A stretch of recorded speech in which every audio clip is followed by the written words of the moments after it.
yang baik. Kau menuntun hidupku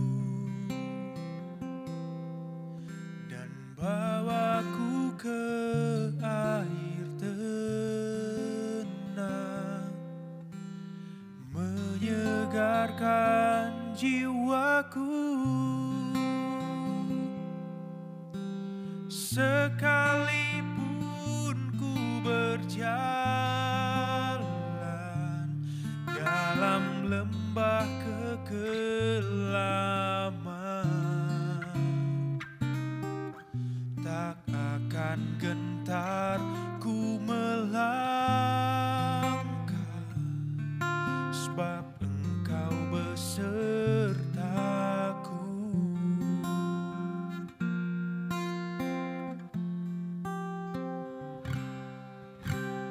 Engkau gembala yang baik, Kau menuntun hidupku dan bawaku ke air tenang, menyegarkan jiwaku. Sekalipun ku berjalan dalam lembah kekelaman, tak akan gentar ku melangkah, sebab Engkau besertaku. Sekalipun ku berjalan dalam lembah kekelaman,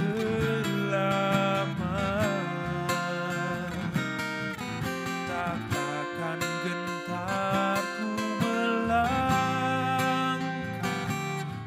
sebab Engkau besertaku.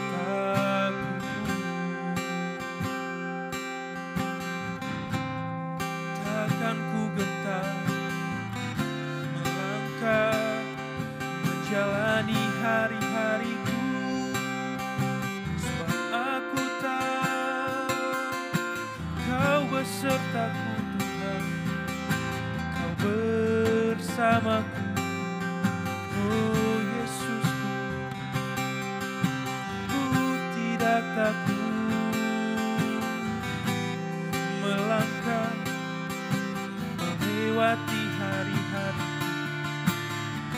sebab aku tahu selalu bersamaku Tuhan. Kau menuntun langkahku, Kau bersamaku.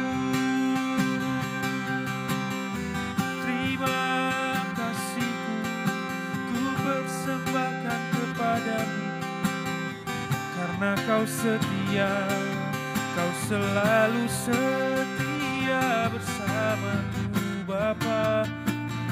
Kau selalu bersamaku, naikkan syukurku. Haleluya, haleluya Yesus. Terima kasih Tuhan, terima kasih Bapa. Haleluya, terima kasih Tuhan.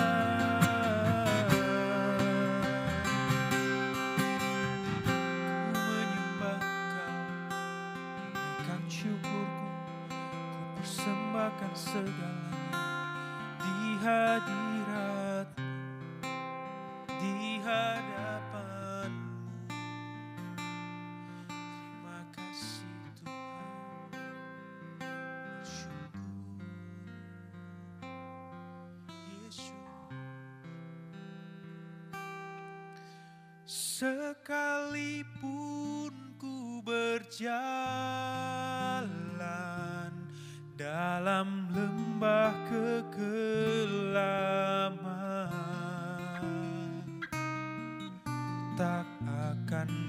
gentar ku melangkah, sebab Engkau besertaku. Sekalipun ku berjalan dalam lembah kegelapan, tak akan gentar ku melangkah, sebab Engkau besertaku.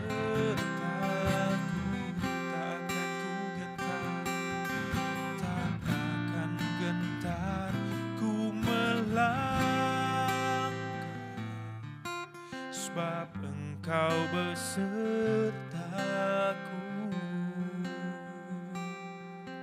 Tak akan gentar ku melangkah, sebab Engkau besertaku.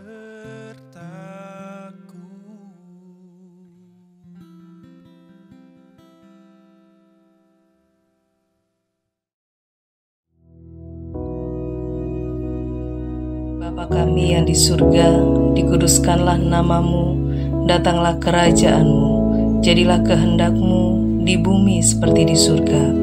Berikanlah kami pada hari ini makanan kami yang secukupnya, dan ampunilah kami akan kesalahan kami, seperti kami juga mengampuni orang yang bersalah kepada kami. Dan janganlah membawa kami ke dalam pencobaan, tetapi lepaskanlah kami daripada yang jahat. Karena Engkaulah yang empunya kerajaan dan kuasa dan kemuliaan sampai selama-lamanya. Amin.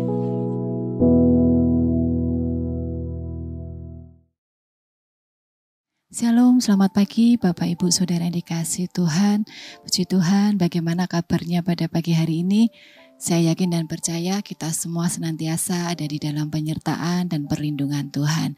Amin. Baik, saudara yang dikasihi Tuhan, pagi hari ini mari kita sama-sama belajar kebenaran firman Tuhan yang saya beri judul yaitu mengendalikan pikiran. Bapak Ibu saudara yang dikasihi Tuhan, pagi hari ini kita mau belajar bagaimana dan mengapa kita harus mengendalikan pikiran kita, saudara. Saudara yang dikasihi Tuhan, sangat-sangat kita sadari bahwa hidup kita ini sangat-sangat dipengaruhi oleh apa yang ada di dalam pikiran kita. Hidup kita ini sangat dipengaruhi oleh apa yang ada di dalam pikiran kita, saudara. Mengapa pikiran sangat mempengaruhi dan menentukan kemana tujuan, kemana arah hidup kita, saudara? Karena pikiran dapat menjadi sumber kekuatan. Tetapi juga pikiran bisa menjadi celah kelemahan jika kita tidak bisa mengendalikan pikiran kita. Jadi suatu hal yang sangat penting bagaimana kita harus mengendalikan pikiran kita. Pertanyaannya saudara, bagaimana sih kita bisa mengendalikan pikiran kita? Karena pikiran kita itu sangat menentukan arah dan tujuan hidup kita, saudara. Cara untuk kita bisa mengendalikan pikiran kita yaitu dengan cara menjaga hati kita. Saudara, begitu pentingnya menjaga hati kita. Di Amsal 4 ayat yang ke-23 dikatakan apa, saudara? Jagalah hatimu dengan segala kewaspadaan, karena dari situlah terpancar kehidupan. Saudara, pikiran ini adalah satu gerbang, masuknya informasi, masuknya sesuatu hal melalui pikiran kita. Sedangkan hati kita ini ibaratkan tanah, saudara, tempat benih itu bertumbuh. Kalau kita sangat sadari, kalau kita membuka gerbang pikiran kita dan mengisinya dengan sesuatu hal yang tidak baik, mengisinya dengan sesuatu hal yang kotor, yang tidak layak, pasti kehidupan kita juga akan menghasilkan sesuatu yang tidak baik. Kalau kita membuka pintu gerbang kita, pikiran kita buka untuk mengisi dengan hal-hal yang tidak baik. Kita mengisi pikiran kita dengan hal-hal yang kotor. Saya pastikan kehidupan kita juga akan menghasilkan sesuatu yang tidak baik dan yang tidak berkenan di hadapan Tuhan.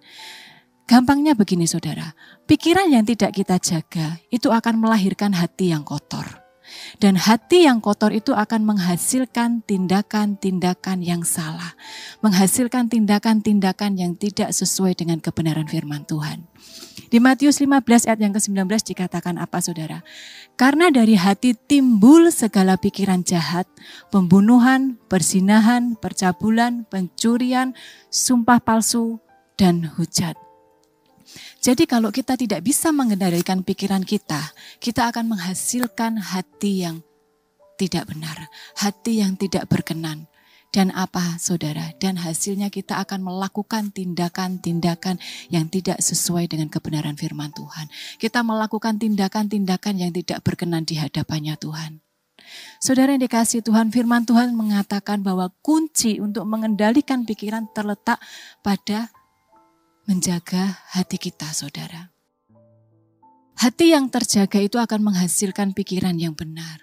Hati yang terjaga itu akan menghasilkan perbuatan-perbuatan yang benar yang sesuai dengan kebenaran firman Tuhan. Begitu juga dengan pikiran kita saat ini, saudara. Kalau kita bisa mengendalikan pikiran kita dengan benar, kehidupan kita akan menghasilkan kehidupan yang kudus. Kehidupan kita akan menghasilkan kehidupan yang berkenan di hadapan Tuhan. Saudara, pertanyaan yang pertama tadi, bagaimana kita bisa mengendalikan pikiran kita, yaitu dengan menjaga hati kita. Lalu pertanyaan yang kedua, mengapa sih kita kok harus mengendalikan pikiran kita dengan menjaga hati kita? Jawabannya saudara, karena hati kita ini adalah sumber kehidupan. Di Amsal 4 yang ke-23 tadi sudah ditekankan bahwa hati ini adalah pusat atau sumber dari kehidupan kita, saudara. Dari hati kita ini akan terpancar kehidupan kita. Dari hati ini akan mengalir motivasi, akan mengalir keputusan, akan mengalir satu tindakan-tindakan yang benar. Kuncinya satu, saudara, tinggal bagaimana kita bisa mengolah pikiran kita. Kita membuka gerbang pikiran kita terhadap hal-hal yang baik, atau kita membuka gerbang pikiran kita terhadap hal-hal yang buruk. Kuncinya pada itu, saudara. Kita bisa mengolah pikiran kita. Kita mengizinkan pikiran kita untuk masuk segala sesuatu yang baik atau segala sesuatu yang buruk. Karena apa yang masuk ke dalam hati itu melalui mata dan melalui telinga. Itu akan membentuk pola pikir kita, saudara. Jadi hati-hati dengan saudara, apa yang kita dengar, apa yang kita lihat saat ini. Saat ini kita dengan mudah dan gampangnya melihat atau mendengar satu informasi yang salah. Saya tidak berbicara bahwa berita yang kita dengar semua salah, tidak, saudara. Tetapi tidak semua yang kita dengar, tidak semua yang kita lihat itu benar adanya. Apalagi di tengah situasi-situasi goncang-gancing yang tidak bisa kita prediksi, di tengah-tengah situasi yang tidak baik-baik saja. Seringkali kita itu melihat dan mendengar sesuatu yang membuat hati dan pikiran kita itu tercemar, saudara.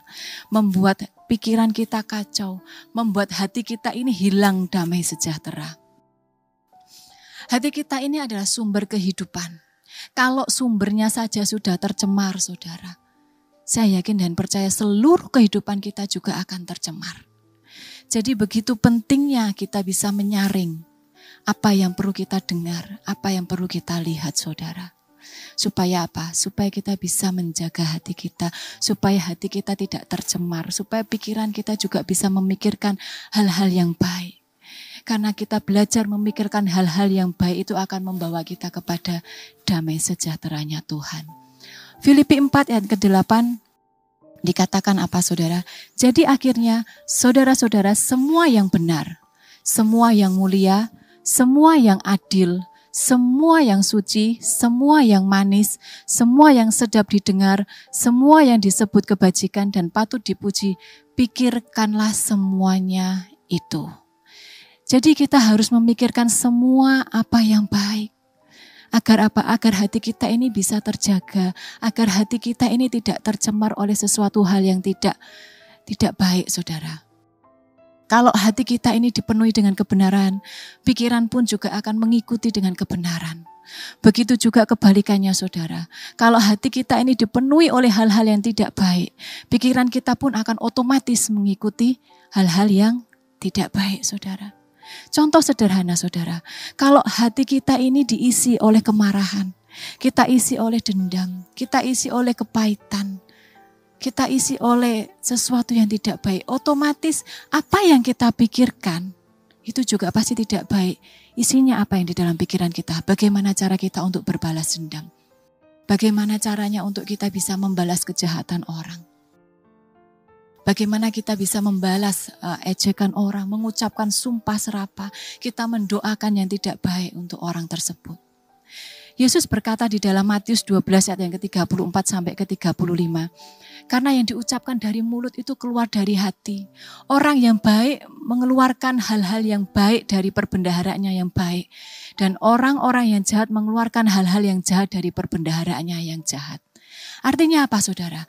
Artinya kalau orang yang jahat itu, orang yang suka menyakiti orang lain, orang yang suka mulutnya itu nyinyir, mulutnya itu suka menyakiti orang lain, berarti apa? Berarti hatinya juga sedang menyimpan sesuatu yang tidak benar. Kalau kata-kata yang keluar dari mulut semua itu pahit, semua itu tidak enak didengar. Berarti apa saudara? Berarti hatinya juga menyimpan kepahitan, menyimpan sesuatu hal yang tidak baik. Jadi saudara, kita belajar menjaga hati kita karena apa? Karena hati kita ini adalah sumber dari kehidupan kita. Dan kita harus menjaga hati kita ini supaya kita bisa mengendalikan pikiran kita. Sudah yang dikasih Tuhan, pertanyaan selanjutnya, mengapa kita harus bisa mengendalikan pikiran kita? Jawabannya adalah pikiran yang tidak dikendalikan atau pikiran yang tidak bisa kita kendalikan akan membawa kita kepada kehancuran. Saudara, kalau kita selalu memikirkan pikiran-pikiran yang negatif, kalau kita selalu memikirkan sesuatu hal yang buruk, kalau kita selalu memikirkan sesuatu hal yang jelek-jelek saudara, seperti apa? Kekhawatiran berlebihan, ketakutan berlebihan, kita memikirkan iri hati, kita memikirkan hawa nafsu dunia. Saya yang yakin dan percaya hidup kita pasti akan hancur. Karena apa saudara? Pikiran itu seperti magnet. Kalau kita menarik segala sesuatu yang tidak baik, kita menarik segala sesuatu yang buruk, dan kita mengisi pikiran kita, membuka pintu gerbang pikiran kita dengan hal-hal yang tidak baik juga, saya yakin kehidupan kita itu tidak akan menjadi baik, tetapi kehidupan kita akan mengalami satu kehancuran saudara. Contoh di Alkitab ada Raja Saul. Raja Saul yang hidupnya dipenuhi iri hati kepada Daud. Iri hati itulah yang meracuni pikiran Raja Saul.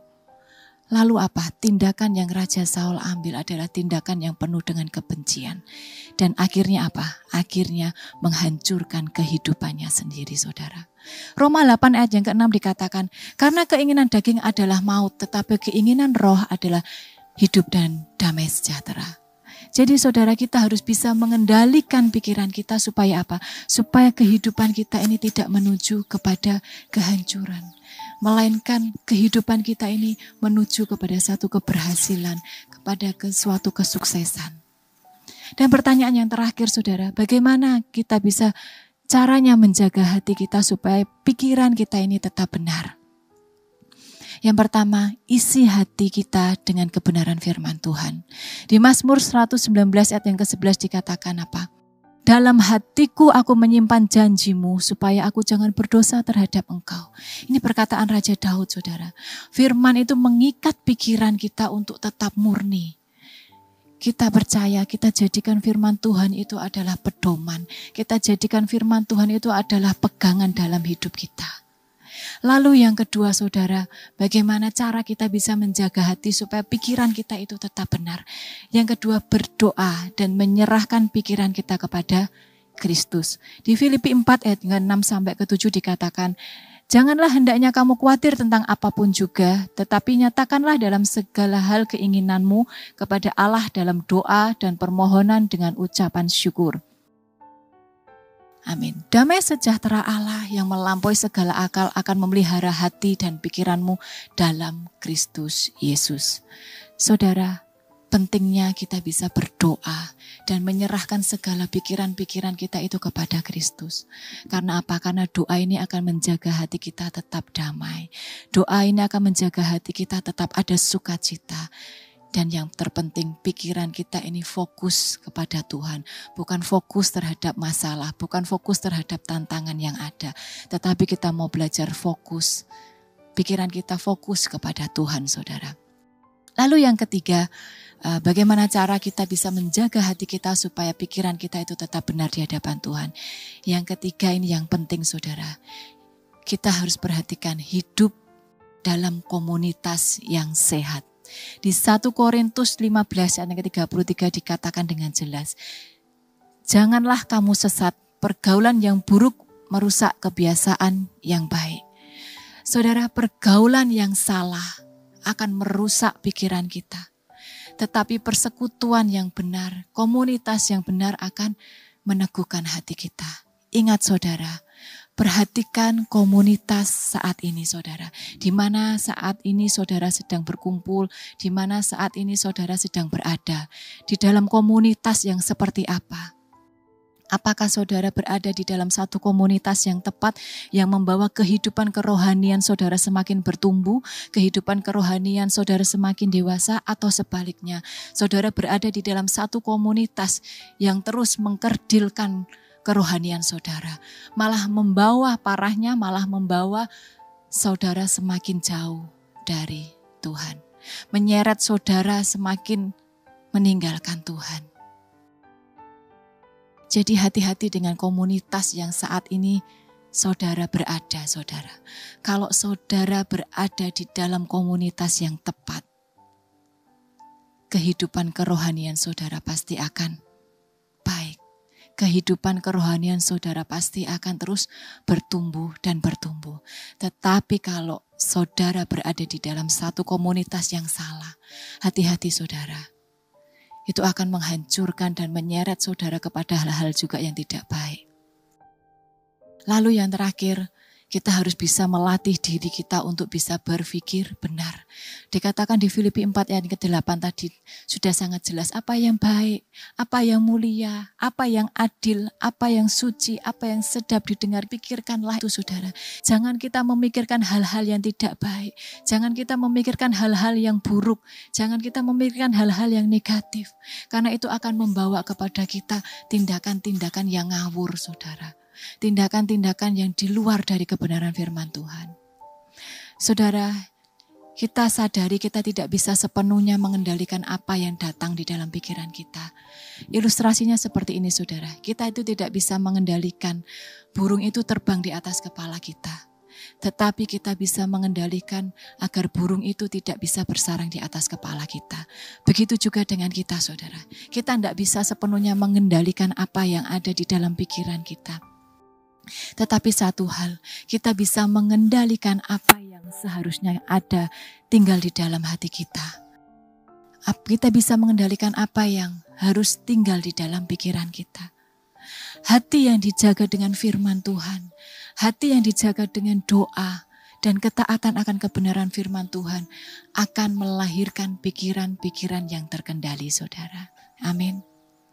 Saya yakin dan percaya kalau pada saat ini kita bisa mengendalikan pikiran kita dengan menjaga hati kita. Hidup kita pasti berkenan di hadapan Tuhan. Hidup kita pasti terus semakin menyenangkan hati Tuhan. Hidup kita semakin hari semakin memuliakan nama Tuhan. Amin. Baik saudara, firman Tuhan tidak saya perpanjang, mari kita berdoa. Tuhan Yesus, terima kasih buat penyertaan Tuhan sepanjang malam. Pagi hari ini kami bangun dengan tubuh yang sehat, semua karena kasih-Mu, semua karena anugerah-Mu Tuhan. Tuhan, terima kasih buat kebenaran firman-Mu yang mengajarkan untuk setiap kami, untuk bisa mengendalikan pikiran kami, dengan menjaga hati kami Tuhan. Sehingga kehidupan kami semakin hari semakin berkenan di hadapan-Mu, semakin hari kehidupan kami semakin layak di hadapan-Mu Tuhan.